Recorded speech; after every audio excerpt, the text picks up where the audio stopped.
A very good evening. The Ukrainian President Volodymyr Zelensky has been at the White House this evening making the case for more military aid. He will be getting a more sympathetic hearing from President Biden than he got earlier in the day from the Speaker of the House, Kevin McCarthy, who denied the Ukrainian leader a joint address to Congress, although he did meet him to discuss the $24 billion of additional aid, which right now is very much open to question.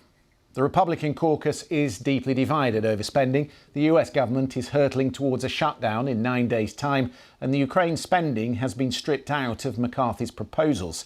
Today, 29 Republicans signed a joint letter to the White House opposing that latest payment. With us tonight from the White House, our correspondent Helena Humphreys, who is watching events behind her. President Zelensky arrived just half an hour ago. What do we think will be up for discussion, Helena? That's right, Christian. 15 minutes of discussion so far in that Oval Office. We know what will be up for discussion. It will be that $24 billion, which has been suggested by the Biden administration in terms of continued funding for Ukraine, which President Zelensky also says that his country needs to win the war. But he's come, let's be very clear-eyed about this, at a very difficult time for the United States, at a time when there is much debate about the spending bill and whether it should include that aid for Ukraine. President Zelensky also saying that more weaponry is needed, particularly in terms of those ATACMS missiles, giving Ukraine the ability to penetrate from a long range more Russian positions, particularly in Crimea. We are waiting to see what comes out of that Oval Office meeting and what will be announced and whether it will include those missiles. We understand that some kind of air defense weaponry should be announced today. But of course, President Zelensky saying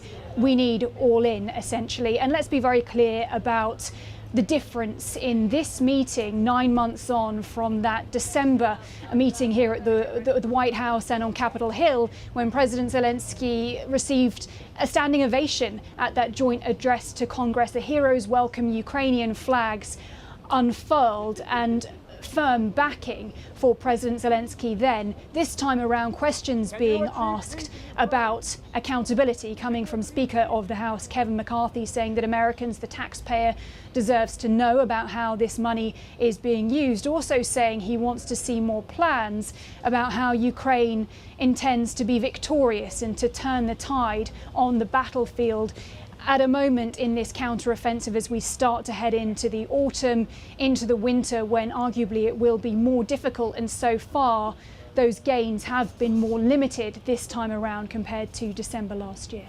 Helena, thank you very much for that. Let's get a little bit of the politics within the Republican caucus from Doug High, who's with us. Doug, in March last year, the Speaker of the House made it very clear that he was full square behind the Ukrainians.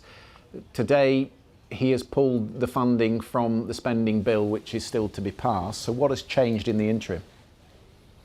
What's changed is the politics within the conference, and that comes from both voters, Republican primary voters most specifically in congressional districts and states, and also from conservative media.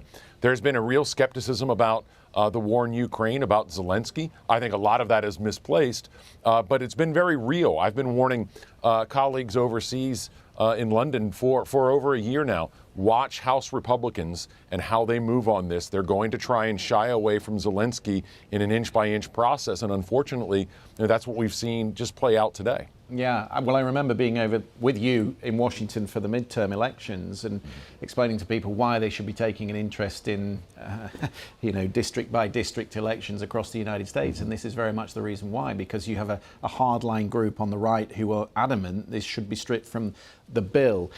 But how much of it is about the person himself, Kevin McCarthy, and the position that he now finds himself in, Doug? Well, I think it's about the position he finds himself in with having a small majority. With just 5 seats of a majority for Republicans, it's very difficult to move anything, which obviously we're seeing play out right now. And that obviously affects things when it comes to Ukraine as well. It's why when we see a CR, if we see a CR, continuing resolution to fund the government, we likely won't see Ukrainian funding. Now, there'll be another motion to commit funding for Ukraine. My sense is that it will pass, but it's gotten a little more difficult each time, and that's certainly what we're seeing now. Lord Darroch, I get the sense that in Moscow, President Putin will be rubbing his hands. He has a huge row which is denying the Ukrainians aid in Washington, and now the Poles are suggesting that they might slow the aid that goes through their border to Ukraine because of the row over grain. It's divide and rule. It is, Christian. I mean, let me start by saying Doug's a great friend of mine. We had lunch in here a couple of weeks ago, so it's great to be on a panel with him. His assessment, he's right, he's been warning about Republican skepticism about aid for Ukraine for months now. And that reflects, as he said, a great deal of skepticism in some polls, more than 50% amongst Republican voters for this. You're right. I think that Putin will be looking at this, keeping his fingers crossed, hoping that it stalls, that it gets blocked. And in a longer term, Putin, I think, will definitely want to wait and see what happens in 2024 November, the US elections, to see whether Republicans can win back the White House and what impact that will have on things. One thing is clear here, though, which is if US aid, which is some 80 to 90% of the total military aid going to Ukraine, was to stop or significantly diminish, Ukraine's chance of winning the war would pretty much disappear. I don't think there's any chance that Europe could make up the shortfall. So this is critical for the future of the war.